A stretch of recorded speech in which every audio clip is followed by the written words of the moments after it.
This is the E-Commerce Edge podcast with your host, Jason Greenwood.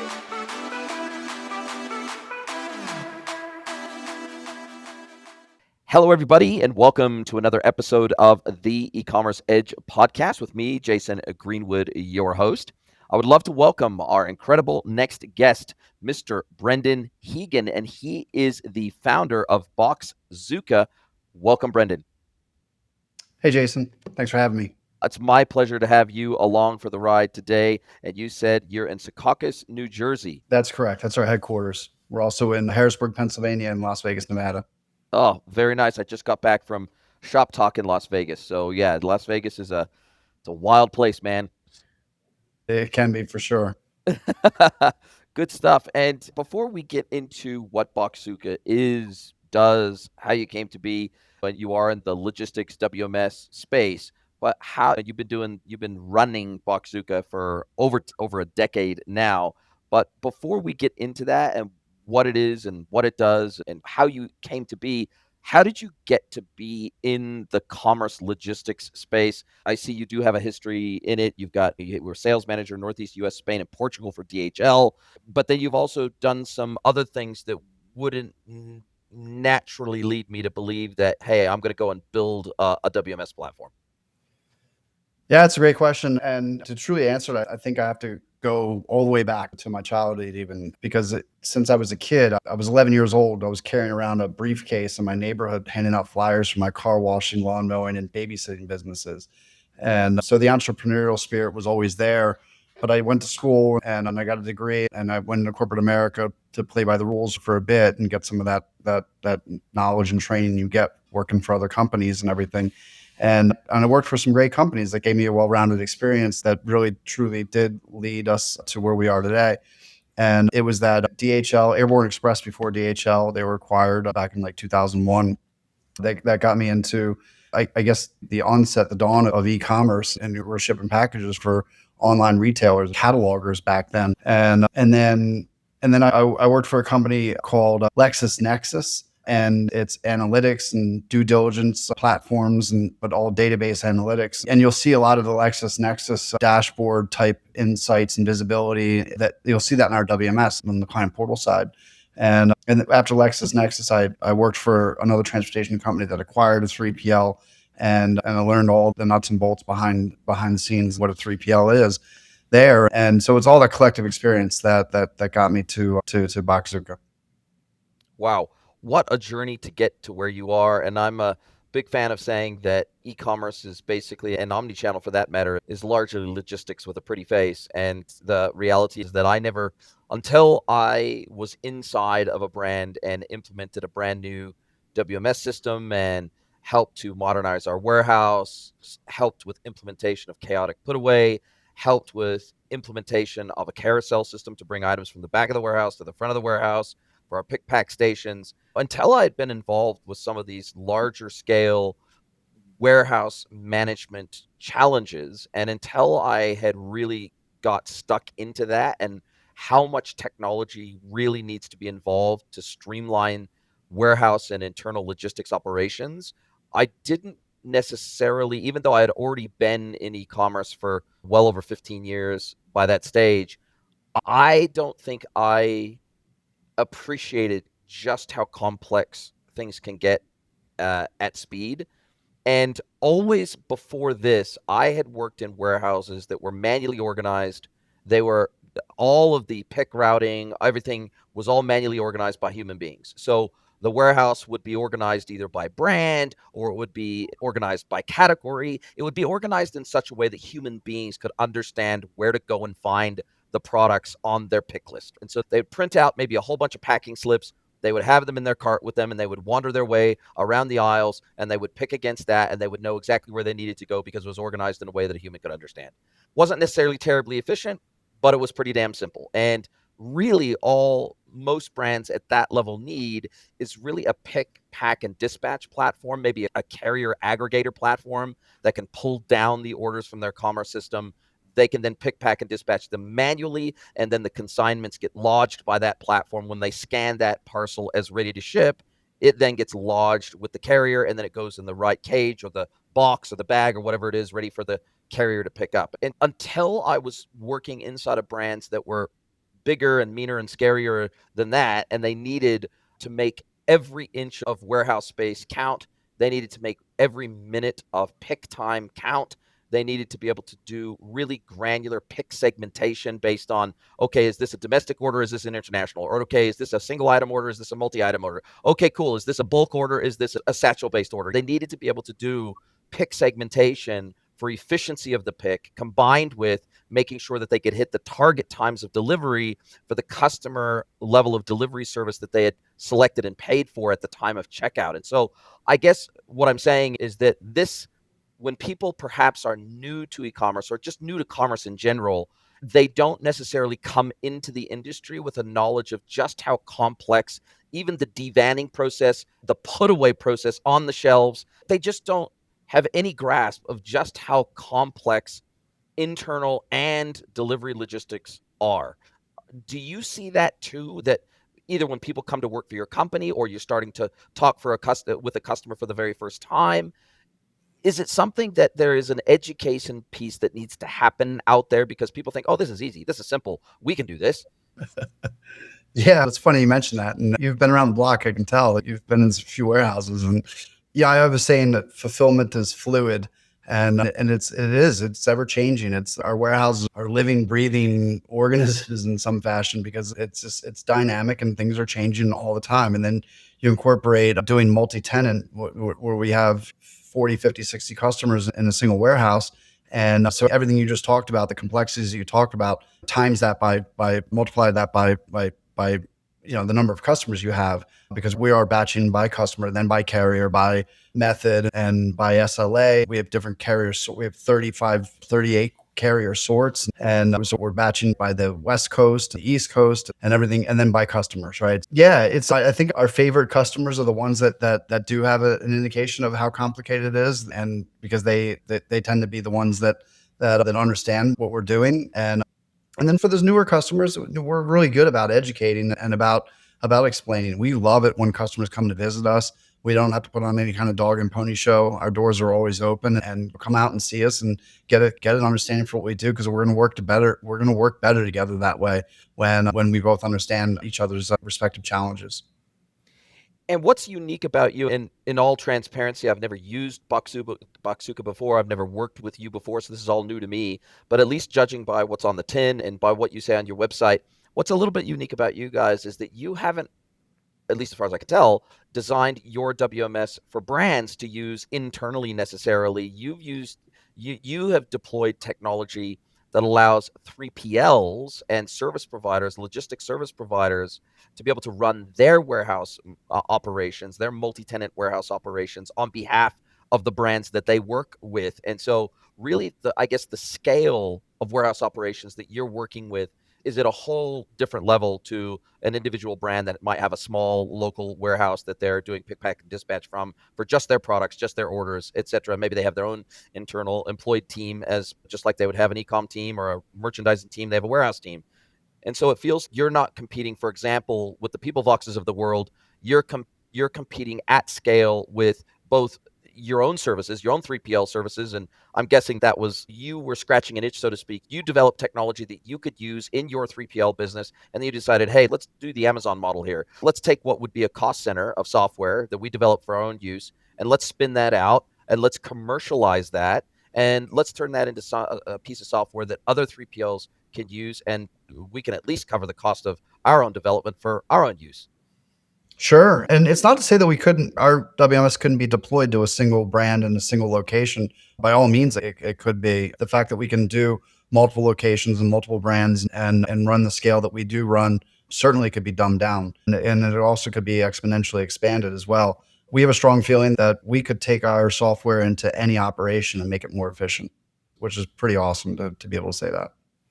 And how long did it take you to get V1 of your software to the market with what you felt was, hey, this is good enough that we can commercialize this, and we have a really good working knowledge of what a 3PL, what an efficient 3PL operation needs to look like, that we think we've got a really good V1 product to go to market with? I'd say that we've always thought it, but we're truly there at this point. So it's taken the 10 years, and it's been a lot of iterations, a lot of versions, if you will, or a lot of feedback from our customers and from our operators. We take feedback and we make it better and better every day. And we're at that point right now where it is streamlined, it is scalable, and it could be taken anywhere at this point. And how do you think about the world of automation? Because there's been a lot of talk about this AI, robotics. Famously, Amazon's warehouses are largely automated, not all of them, but a significant chunk of them are largely automated. And so it's people managing robots as opposed to human beings necessarily managing the entire pick, pack, dispatch process. So there are some pretty well known, famously iHerb in the United States. They put a lot of videos on YouTube about their automated picking operations. They've got these automated.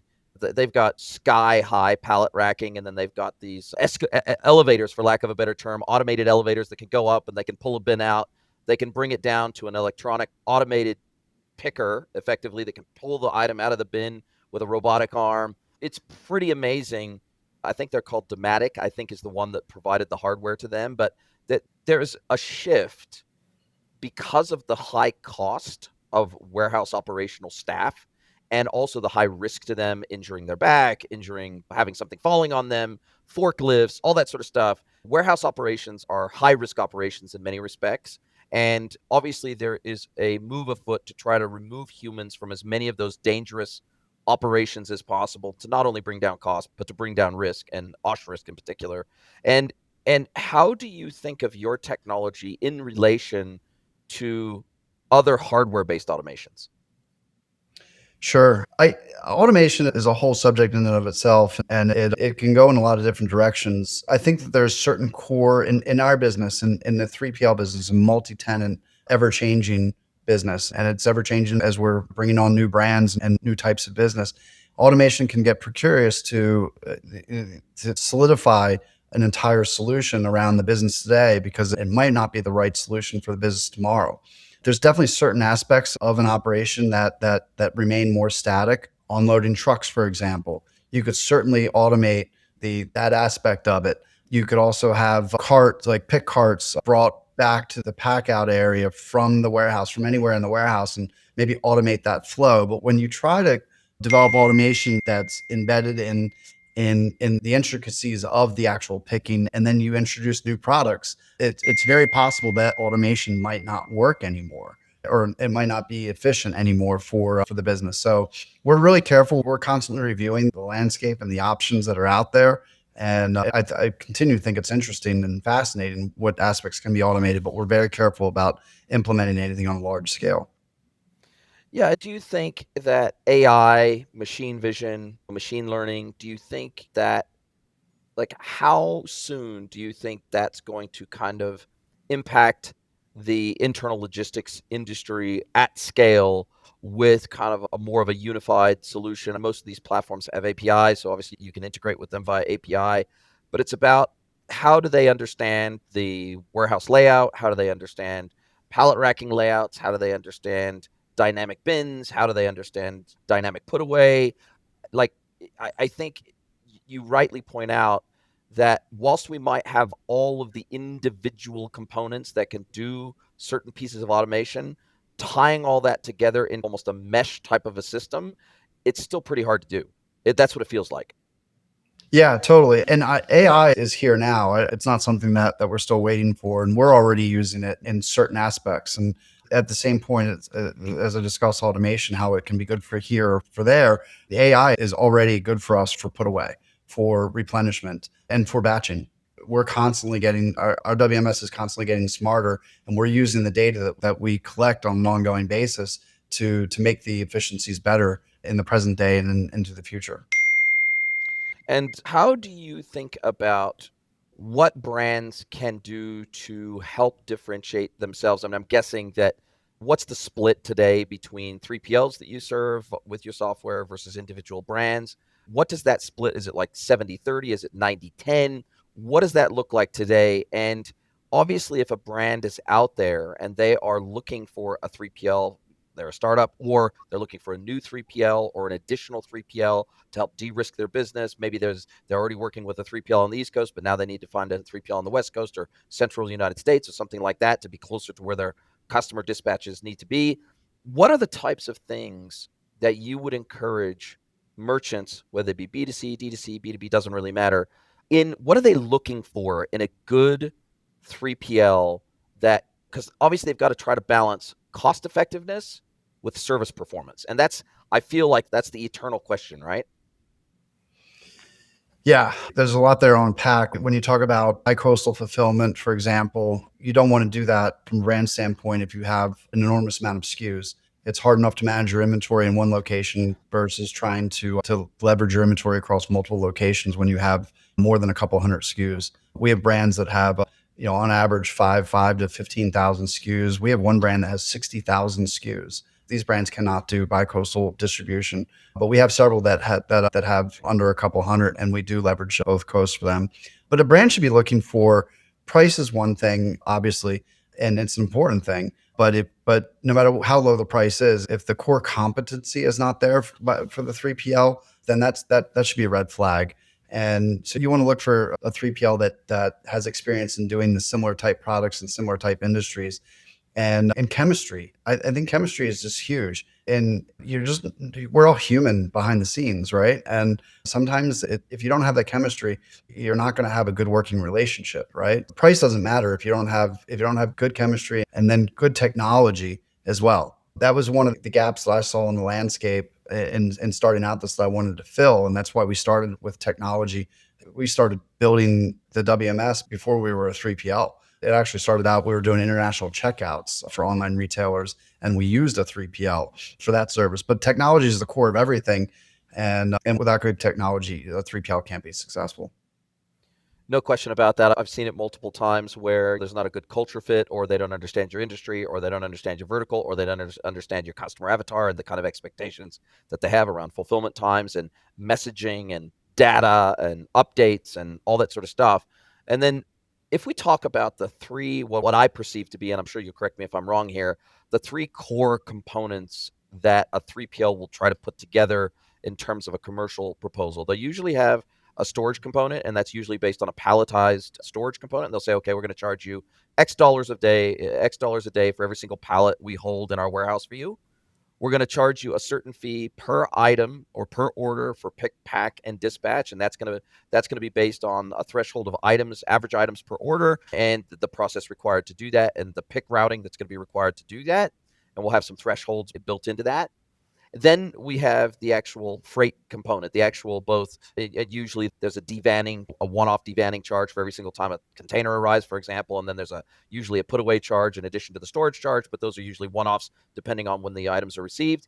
And then we, of course, have the actual fulfillment piece. And oftentimes 3PLs, in my experience, they might have their own carrier accounts with the 3, 4, 5 major carriers, the DHLs of the world, the USPSs, etc. And you can either fulfill underneath their account because sometimes they'll get better deals than you. But if you're bringing along your own rates because you've already got a great relationship with certain carriers and you're aggregating all your business across, say, 2 carriers, then sometimes they'll allow you to bring your carrier account along with you, and it just goes into the system against your carrier account. And so these are the major buckets of charges that I've seen 3PLs historically charge. And obviously, if they, through automation, can bring their internal cost to do all those things down by using a really good WMS software, for example, then they, by extension, are able to leverage that scale to be able to bring your costs down as a merchant storing goods with them.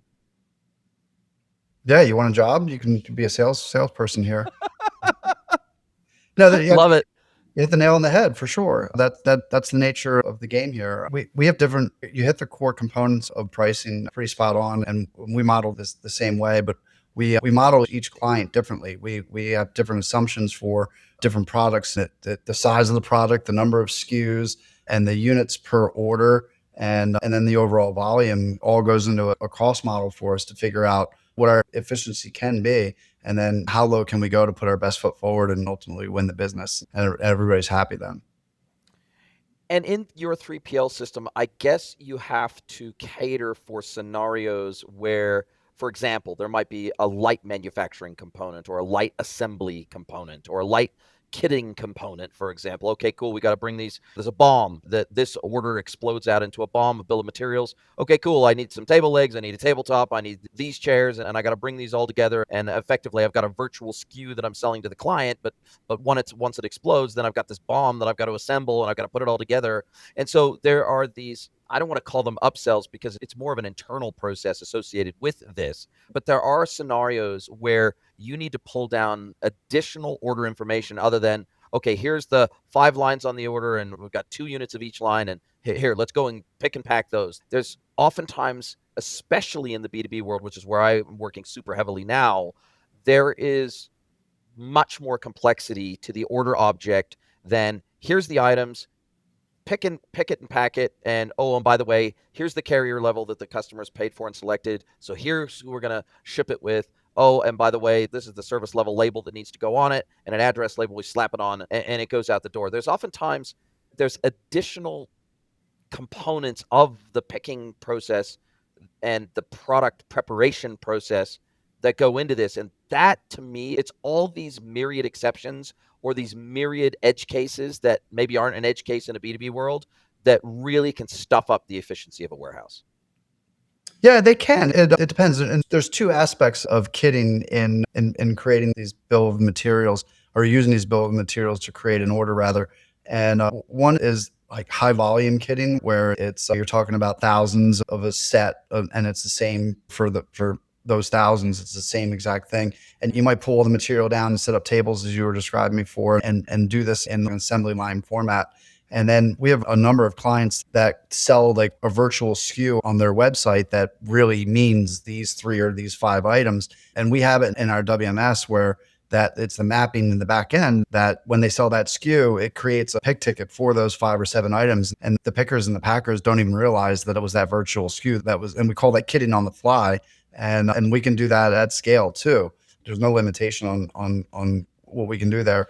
The only thing I might suggest is that if the volume is high, the daily orders volume is high for the same kit over and over again, it probably behooves us and the client to have us pre-kit it and do it in that assembly line format. And then we can bring costs down by just doing it all at once. Or you spend the first 2 days of every month pre-kitting 10,000 of these freaking things, and then that hopefully gets you through the vast majority of the month ready to rock and roll. But then you have to then have the flooring capacity to have all those individual components that bring those kits together. It's a lot. It's a lot to manage in terms of space management, time management, resource capability in the business. But it's super interesting, and I think where it starts to get real fun is where products are personalized. So a product needs to be screen printed, a product needs to be labeled, a product needs to personalized picture frame, or it's a personalized book. I was working many years ago with a company that they had the licensing for Dora the Explorer, and they had licensing for a number of different brands. And so they were selling like backpacks with Dora the Explorer on it, and it would have, okay, cool, my daughter's name is Sarah. Cool, I want Sarah printed on the freaking backpack before we ship her Dora the Explorer bag. And so it's these kind of light manufacturing components that add additional levels of complexity. Yeah, totally. And you just brought up another batch that we have. So we talked about batching by carrier and zone and all these different parameters of batching. And then we have customization batches. And we set it up in our WMS that we can pull all the attributes that come from the checkout when the customer decides what they want to have inscribed or embossed or whatever it might be.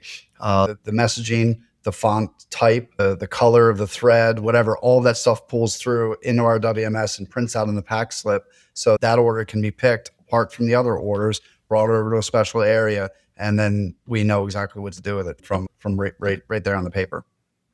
And how many 3PLs in your experience do these sort of value added services versus, okay, cool, we bring it in, we put it away, we pick it, we put it in a parcel and we ship it out, or we put it in a satchel and we ship it out? What is it typical that most 3PLs will offer some of these additional value added like manufacturing kitting services, or is that you're looking for more of a specialized 3PL in that scenario? I think there's a lot that'll say they'll do anything, and then if are they going to be good at it, and can they really do it is a whole nother question. That example I gave you about how we actually built it in our WMS to be able to do it, because we'll say yes to anything as long as we can make it scalable, as long as we can automate those functions. We don't want to be receiving an email with instructions for an order ever. So that's not scalable. No. I don't know how many do it, maybe half or less than half that can do those types of things. The one comment I'll make is that if anyone's going to say they can do it, I would make sure if I'm on the customer side, the client side, do they have their own technology and do they have good technology? Because if the 3PL is using an off the shelf warehouse management system, then how are they gonna get that coding done to in order to make it scalable? Do they have to go to their provider and wait in a queue? And is it going to work in the end or not? I think that's the big question. Yeah, and it has to become part of the pick, pack, dispatch work stream in terms of that routing of data, for example, that comes in with the order object for a monogram of a backpack, for example. Even if the 3PL has the hardware on the floor, meaning they've got an embroidery machine or they've got a screen printing machine or whatever it might be, or a laser etching machine or whatever it is, they might have that on the shop floor. And those hardware platforms might even have their own internal software with APIs that you can connect to, but work streaming it to where the splitting of the order and the routing of the order for the items, for example, that could just be picked off the shelf versus the ones that have to go into a manufacturing or light manufacturing workflow, that's a different kettle of fish. And then obviously, once those are completed out of the manufacturing work stream, then they have to be flowed back into the standard pick, pack, dispatch workflow. And they have to get basically manufacturing updates from the hardware. It's a, this is not, I've toured factories where this was happening and where they have two different halves of the warehouse, the standard stuff that could be picked off the shelf and shunted out the door. And then they had the other half of the warehouse where they had this light manufacturing monogramming capability and workbenches. And man, as a system integrator, as a solution designer, as a solution architect, enterprise architect, some of this stuff gets really complex in terms of routing. Totally. And that's why I go back to technology. And if the 3PL says they can do it, ask how they're going to do it. And if they say, oh, just send your account manager an email with the instructions or something, that's not scalable. It just won't work in the end. Especially if you're doing hundreds or thousands of orders a day, it's definitely not going to be scalable. There's no question about that. And what is next for you guys? Is there anything you're seeing? Obviously, we could talk about tariffs, we can talk about disruptions, we can talk about D2C, B2C versus B2B, because in the B2B world, we're usually moving cartons, pallets, and containers instead of individual items. And that's a whole different, in my experience, if you're in B2B and you want to work with a 3PL, you better work with a B2B specialized 3PL, because if they're not going to understand what it takes to be able to fulfill at scale for you, and if if they've historically only ever done B2C and D2C, you might have to be the person that educates them on what it takes to do B2B at scale. So look, we could go down lots of different rabbit holes, but what are you seeing out there in the market that perhaps is either being asked for by your 3PL partners that you don't do yet, or are you seeing gaps in the market that you don't have software to be able to meet that need just yet? And you're going, hey, look, we don't do that today, but in 6 months' time, we will be. And where are you seeing the big opportunities right now? Sure. You touched on a big one just now with the whole B2C versus B2B. And that was what I saw 10 years ago starting Boxzooka was a lot of 3PLs, the old ones, the ones that have been around a long time, they're really good at B2B maybe, but they were falling on their faces trying to figure out how to get into e-commerce. And then the ones that were starting up around the same time as us and have started up since we began our business, they started just to service B2C and they didn't even think about B2B. And literally when we first started speccing the technology, when we first started building it out, I said, we want to be good at B2B and B2C equally as good. And we are, and you see it in our technology. You see a delineation right on your client. When you log in as a client, you see your wholesale business on one side and you see your e-com on the other side. And that all goes back into the back end of the technology. For us, it's two separate processes, how we actually handle those orders and the steps that we take to fulfill those orders. The technology guides the operator through completely different processes, right? And that was really important. And I'm really proud to say that we achieved that. And we have a good mix of both businesses and we do well at both. For the future, for the here now and the future, we touched on AI, and we're really looking at how we can leverage AI both in our internal systems in getting more efficient in the different areas of the operation, using AI actually to also train operators.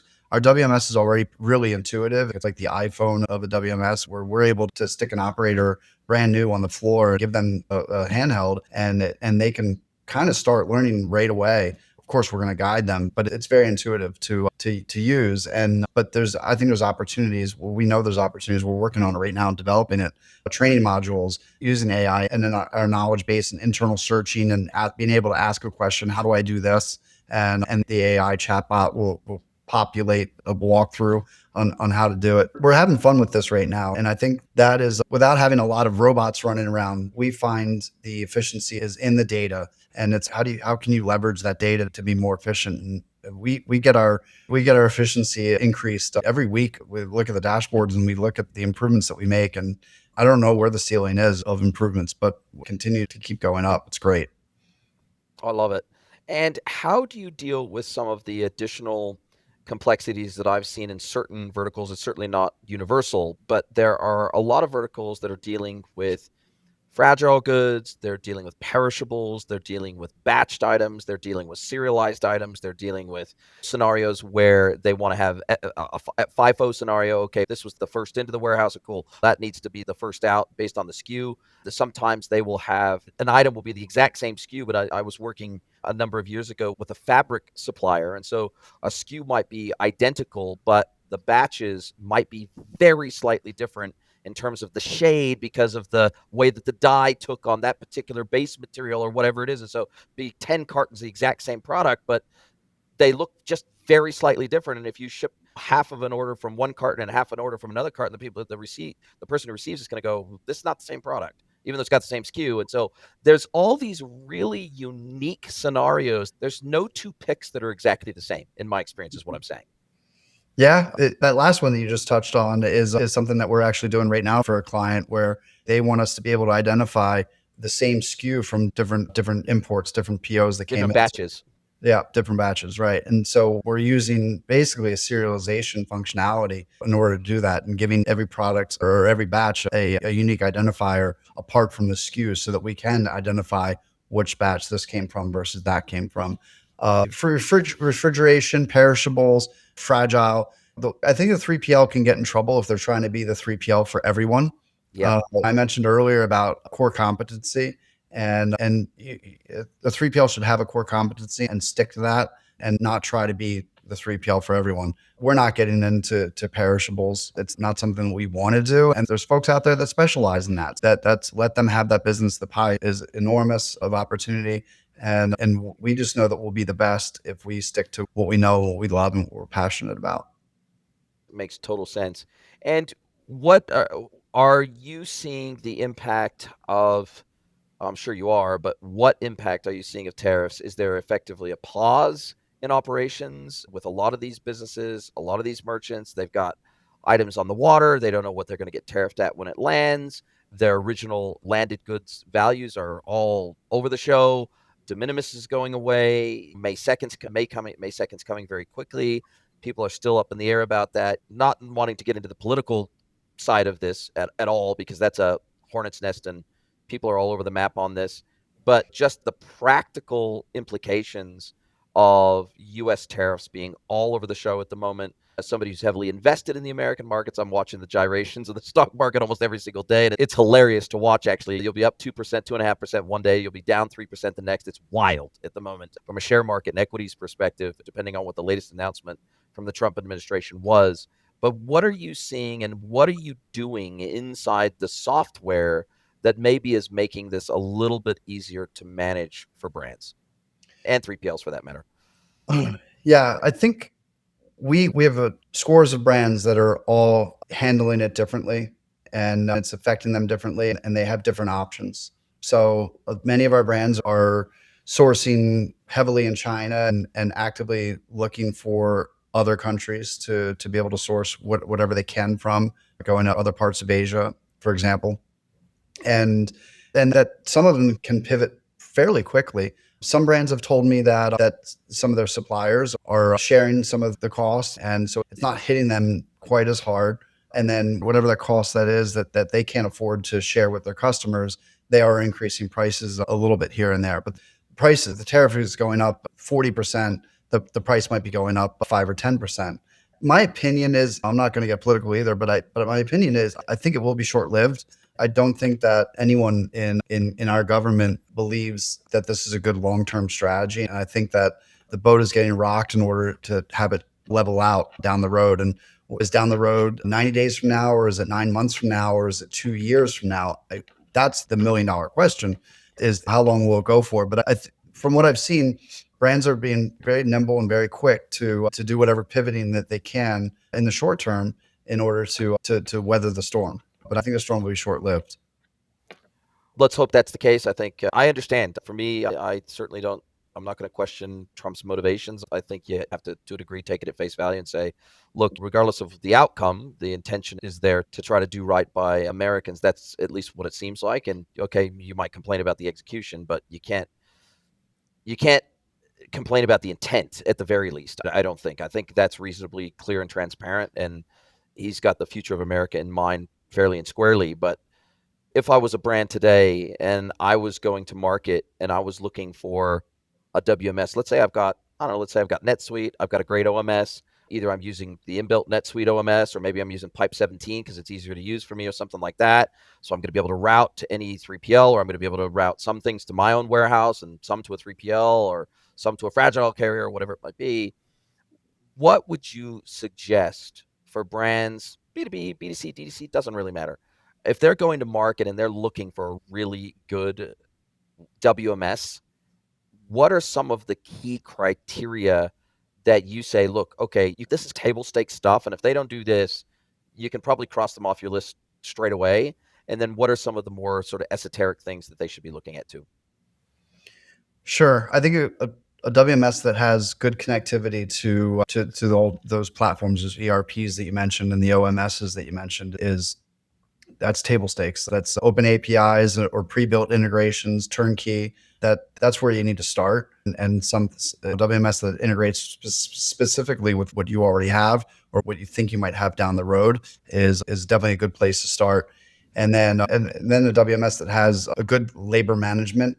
A lot of WMSs don't have that as a core component. Some of those, the bigger WMSs, the name brand, off the shelf, big ones, they don't have it. It's an add-on that you buy from either them or you buy from another company and integrate it. We have a labor management system that's built into ours, and it's turned out to be a part of our secret sauce. It's how you can only manage what you measure, right? Yeah, Well, if you exactly. can't measure your efficiency and your units per hour, and you can't measure everything you're doing, how the heck do you manage it? All right, I'd say most off-the-shelf WMSs don't even have that as a core component. So yeah, it can manage inventory and it can batch orders and pick orders, and maybe it processes returns. I heard a lot of WMSs don't even have a returns interface, and we excel in returns. Is another great competency for us. But it's one thing to do all those things, but if you can't measure all those things, then I think you're going to be in trouble.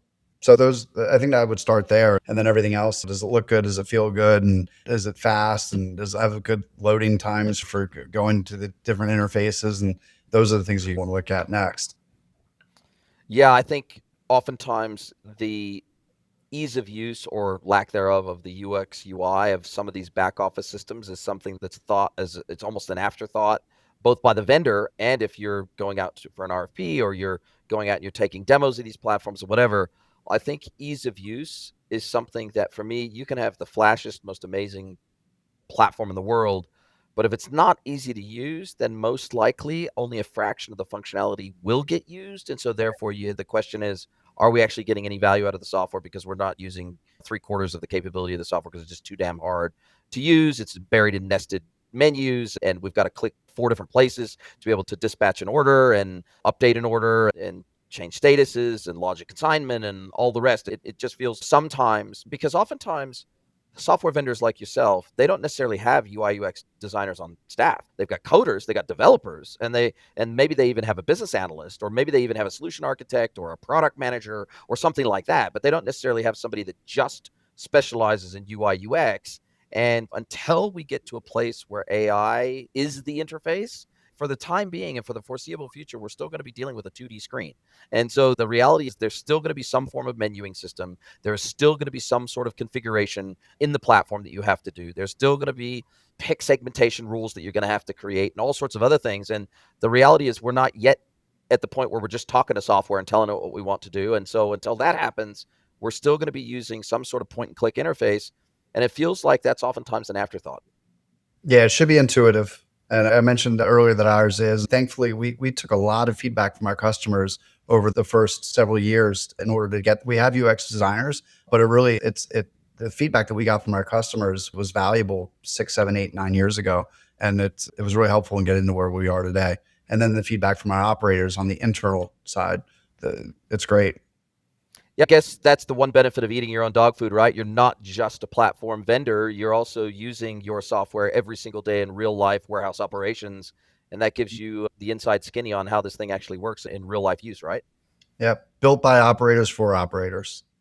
Wow, amazing. And how do you guys make your money? You're a full SaaS platform, multi-tenant SaaS platform. So, people that use your software are not going to have to worry about infrastructure and servers and security and scalability and all that stuff.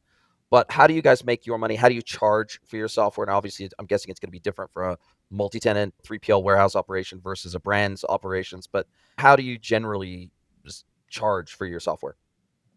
Sure. So we have three different levels of service, and it's a basic, let's call it basic and intermediate and enterprise. The basic is one location and one client and one business. And then the intermediate has a couple more locations and a couple more carriers. And I think it has one client still. And then the enterprise has multi-client, multi-location, has everything. There's certain aspects like the labor management system, the LMS that I talked about earlier, that's not available in the basic, that you would have to get the enterprise in order to get that functionality. So there's limited functionality in lower versions. It'd be a monthly fee for the level, the package that you have, and then a nominal transactional rate for every order that goes out the door, and then a user rate as well. So there's those three components as the core, and everything's open for discussion, right? Always is, right? Especially when you're talking enterprise software. Every situation and scenario is slightly different. So totally makes sense. And how would should people get a hold of you? I'll drop your website and your LinkedIn link into the show notes. But other than that, if people want to talk to you, if brands want to talk to you, if other 3PLs want to talk to you and they say, look, we've got a WMS, but it's not cutting the mustard for us, it's not allowing us to scale, it's creating bottlenecks for us. What's the best way to get a hold of you and have a discussion about this whole internal logistics thing? Sure. If anyone can remember me, they can ping me on LinkedIn, and then otherwise info@Boxzooka, and they can get us there. That's an easy one if they can't remember me. Yeah, no, sounds incredible. Now, as we do come down to the end of our time together, and I do appreciate the conversation, I appreciate the insights from the seat of the pants, a man who's living in the trenches every single day, running warehouses every single day, and building software every single day for people in the 3PL space. And that's where I get to turn the microphone over to you. I get to let you ask me one question, any question. You can be personal or professional. Mr. Brendan Heegan from Boxzooka, what is your question for me today? Jason, what was the most interesting topic that you've talked about in the last 12 months? That's a great question. I think the thing that, because I work so heavily in the B2B space in my consulting work, I think the thing that has really become totally apparent to me and totally obvious to me is that AI is amazing, but practical AI is even more amazing. And what we're seeing in the B2B world in terms of practical AI is actually really exciting, and it's actually transformative, and it's really only started to make its mark in a significant way over the last 12 months. And that is meeting customers where they are. And by that, I mean, in the B2B world, historically, when you went to stand up an e-commerce site or implement EDI or implement punch out or whatever it is you're going to implement in terms of digital channel support, there's always been an adoption.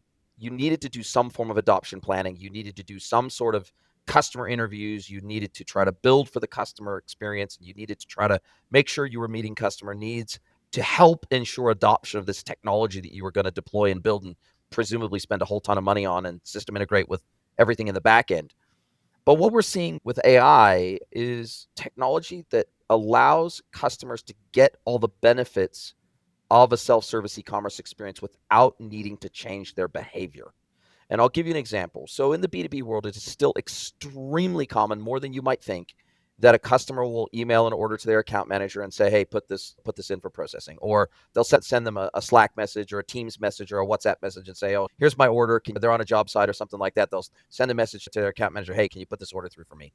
This is still probably greater than 50% of orders in the B2B world still happen through these very manual processes, right? Where maybe a PDF of a PO or a spreadsheet of a PO gets attached to an email and it gets sent across, and then the order gets manually entered into an ERP system for fulfillment, right? This is still the lion's share of how B2B transactions happen today. And there's some standalone technologies as well as technology in some of the newer e-commerce platforms that basically, using multimodal AI now, AI can receive the email, it can pull out the attachment, it can read the attachment, it can map all that information directly into the commerce system as if the customer had logged into the commerce system and placed the order themselves. And then if there's any missing pieces of data, the commerce system will automatically alert the account manager, whoever's assigned to manage that account, and say, hey, look, we're 90% of the way there of data so that we can process this order. Can you log in and finalize the last 10%, and then we can get this order processed? And that's happening through lots of different channels. It's not just for order placement. It's quote request management, it's inventory management, it's pricing management, it's checking on MOQs and buying increments. And it's basically allowing these manual channels, or these historically manual channels, to become almost like headless commerce endpoints for the customer and to the customer. And that allows manufacturers and distributors to meet their customers where they are, instead of expecting them to change their behavior the moment I implement this shiny new self-service B2B e-commerce interface or this portal experience, right? And that means that the customer starts getting the benefit of that straight away, and the merchant starts getting the benefit of that straight away.